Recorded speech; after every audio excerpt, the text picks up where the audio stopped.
नमस्कार दोस्तों। तो आज हम कक्षा 10वीं की संस्कृत पाठ्यपुस्तक सेमुषी के प्रथम पाठ को पढ़ने जा रहे हैं, जिसका शीर्षक है सूची पर्यावरणम। इसका अर्थ है स्वच्छ पर्यावरण। तो चलिए शुरू करते हैं।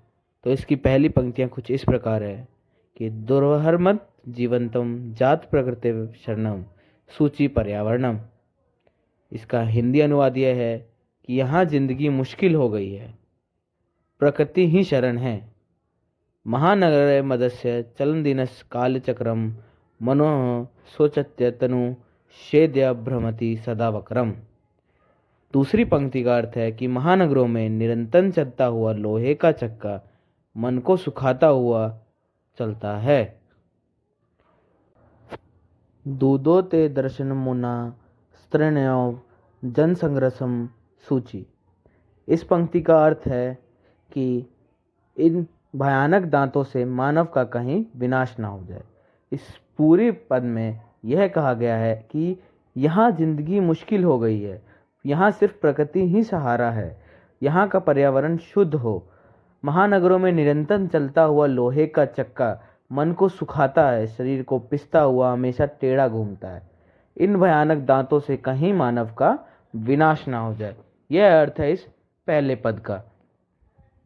चलिए अब हम अपने दूसरे श्लोक की ओर बढ़ रहे हैं। दूसरा श्लोक इस प्रकार है कि कज्जल मलिनम धूम्र मुंचति शतशकटयानम पार्शायानमाला संधवती वित्रन्ति ध्वानम यनानेन षड्कंतो हनन्तः कठिनम संसारणम सूची पर्यावरणम। इसका अन्वय इस प्रकार है कि शतशकटयानम कज्जल मलिनम धूम्र मुंचित ध्वानम वित्रन्ति पाशायानमाला संधवाति यनानेन षड्कंत्या ही अनंता संसारम अपि कठिनम अस्ति। चलिए अब इसको हम एक सरल भाषा में समझते हैं कि ये क्या कहा गया है। पहली पंक्ति कंजल मलिनम धूम्र मुंचित शतशकटयानम का अर्थ है कि सैकड़ों मोटर गाड़ी काजल सा मलिन धुआं छोड़ती है।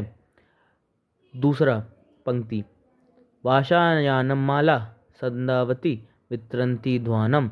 इसका अर्थ है कि कोलाहल करती हुई रेलगाड़ी की पंक्तियां दौड़ रही है, यानी शोर मचाती हुई ट्रेन की गाड़ियां। यानानेन षड्कंतो हनानंत कठिनम संसारणम। वाहनों की यह पंक्ति अनंत है और यहाँ पे चलना भी बहुत ही कठिन हो गया है। सूची पर्यावरणम। चलिए हम अपने अब तीसरे श्लोक की ओर बढ़ते हैं।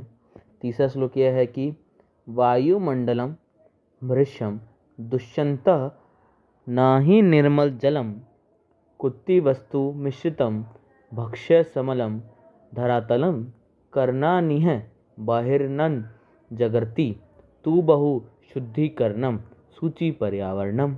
इसका अन्वय यह है कि वायुमंडल भृश्यम दुष्यंति निर्मल जलम हीना अस्ति भृश्यम कुतिवस्तु मिश्रितम धरातलम सलमम बहि अनंतः जगति बहुशुद्धिकरणम तु करयाण्यम। चलिए अब इस श्लोक को हम सरल भाषा में भी समझते हैं। पहले पंक्ति में ये कहा गया है वायुमंडलम भृश्यम दुष्यंतः नाहि निर्मल जलम। वायुमंडल अत्यधिक दूषित हो चुका है, जल भी निश्चित रूप से शुद्ध नहीं रहा है। कुर्ती वस्तु मिश्रितम भृक्षम समलम धरातलम। भोजन पदार्थ में भी बुरी तरह से मिलावट हो रही है। पृथ्वी गंदगी से भर चुकी है। करयाणम बहिर्त जगृति तुमुहु शुद्धिकरणम। संसार को बाहरी और आंतरिक तौर से अत्यधिक शुद्धि की ज़रूरत है। तो यह है इस पूरे श्लोक का सरलार्थ। अब बारी है हमारे चौथे श्लोक की। कंचित कालम नया मम समानगर्द बहुधरम पप्ष्यामि ग्रमन्ते निर्झर नदी पयः पुरम एकांते कांतारे शरणमपि मैं सयात सच्चे चरणम सूची पर्यावरणम। चलिए अब इसका अन्वय देखते हैं। मह कंचित कालम अस्मात् नगरतः बदुर्यम नये अहम ग्रमन्ते निर्जन दीपयः पुरम पप्रच्छामि तंत्र एकांते कंतारे में क्षणमपि शरणम स्थ। चलिए इस श्लोक को अब अपनी सरल भाषा में समझते हैं। कंचित कालम नये मम समंगारद बहुरदूरम। इसका अर्थ है कि मुझे कुछ समय के लिए इस नगर से बहुत दूर ले चलो। पप्श्यामि ग्रमन्ते निर्जर नदी पया पूरम। गांव की सीमा पर झरने, नदी और जल से भरे तालाब मैं देखना चाहता हूँ। मैं यहाँ से दूर जाना चाहता हूँ।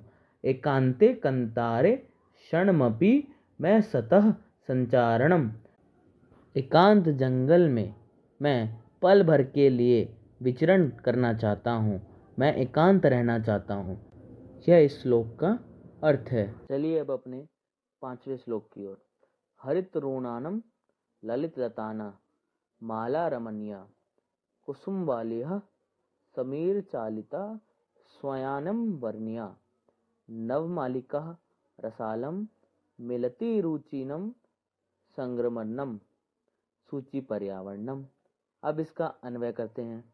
हरित तरुणा ललित लतानम माला रमणीय समीर चलिता कुसुम वालिया मैं वर्णीयस्थ नवा मालिका रसलाम मिलता रुचिरम संगमरनम। चलिए अब इसको हम आसान भाषा में समझते हैं। हरित ऋणानम ललित लतानम माला रमणीय। इसका अर्थ है कि हरे भरे वृक्ष और सुंदर लताएं बहुत ही प्रिय है। कुसुम वालिनम समीर चलिता स्नेहनम वर्णीय। हवा से हिलती हुई फूलों की ये पंक्तियां मेरे को भा गई है। मैं इसके लिए मनमोहक हो गया हूँ। नवमालिका रसालम मिलतः रुचिर संगमनमन। इसका अर्थ यह है कि आम के पेड़ से नवमालिका का अर्थ है चमेली का सुंदर समागम बहुत ही प्रिय लग रहा है। चलिए आगे बढ़ते हैं। इस पार्ट में यह भी जरूरी है कि हमको श्लोक पढ़ना और उसका अन्वय करना आना चाहिए। साथ ही साथ सरलार्थ भी बढ़िया से याद होने चाहिए, क्योंकि यह सब चीज़ें पेपर में आ जाती है। चलिए अब अपने 6ठे श्लोक की ओर बढ़ रहे हैं। अई चले बंदो गखुल करलव गुंचित वंदेशनम पुर करलव समाभर्चित जने भयो धृत सुख संदेशनम चाकर्च जलम नो कुर्जित वितरा सहरणम सूचि पर्यावरणम। चलिए अब इसका अन्वय करते हैं। अहि बंधो खगुल करलव गुंचित वंदेशनम चल पुर करलव समभृत जनेभ्य धृत सुखद संदेशम चकच्चिक्या जलम जीवित रसहरणम नयो कुर्यत। चलिए अब इसको आसान भाषा में भी समझते हैं। अई चलो बंधो खगुल करलव गुंचित वंदेशनम। हे बंधु, पक्षियों के मधुर करलव से गूंजती वन प्रदेश में ले चलो। पुर करलव संभ्रमित जनेभ्यो धृत सुख संदेशनम। इसका अर्थ यह है कि नगर में कोलाहल से भ्रमित यानी नगर में जो गुम हो गए हैं लोग, उनके लिए सुख संदेश लेकर के चलो। गुम होने का अर्थ है कि काम काज में व्यस्त हो जाना। उनके लिए सुख संदेश लेकर के चलो।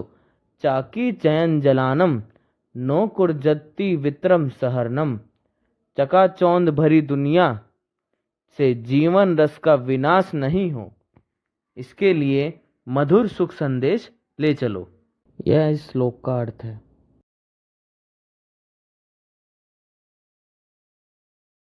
चलिए अब अपने अगले श्लोक और इस पाठ के अंतिम श्लोक की ओर बढ़ रहे हैं। प्रस्तार तले लतातुर्गुलानम नो भवन्तु पिष्टः शशानी सभ्यता निसर्ग शयानन समाविष्टा मानवया जीवनम काम्या ना जीवनमन्नम सूचि पर्यावरणम। अब इसका अन्वय करते हैं कि लता तरुगुलः प्रस्तत तले पिष्टा ना भवन्तु पाषाणी सभ्यता निसर्गे समाविष्टा न स्यतः मानवया जीवनम कामे जीवनम मरणम नो कामे। चलिए अब इसका सरलार्थ भी समझ लेते हैं। प्रस्तर तले लता गुलमला नो भवन्तु पिष्टः। इसका अर्थ है कि लताएं, पेड़ पौधे, झाड़ियाँ पत्थरों के नीचे ना पिसे। पाषाणी सभ्यता निसर्गे स्नानम समाविष्टा। प्रकृति में पाषाणी सभ्यता का समावेश हो, जीवित रहें। मानवया जीवन काम्य नो जीवन मरना। मैं मानव के जीवन की कामना करता हूँ, जीवित रहता हूँ और मृत्यु की कामना नहीं करता हूँ। मानव हमेशा जीवित रहे। यह इस श्लोक का अर्थ है। इसी के साथ हमारा ये पाठ खत्म हो चुका है, सूची पर्यावरण। इसके जो भी प्रश्न उत्तर हैं वह हम इस पाठ में आगे लगा दे रहे हैं। कृपया करके उसको पॉज करके पढ़ लें। अब नोट करना चाहें तो नोट भी कर लें, क्योंकि यह प्रश्न उत्तर सीधे सीधे एग्ज़ाम में आ सकते हैं।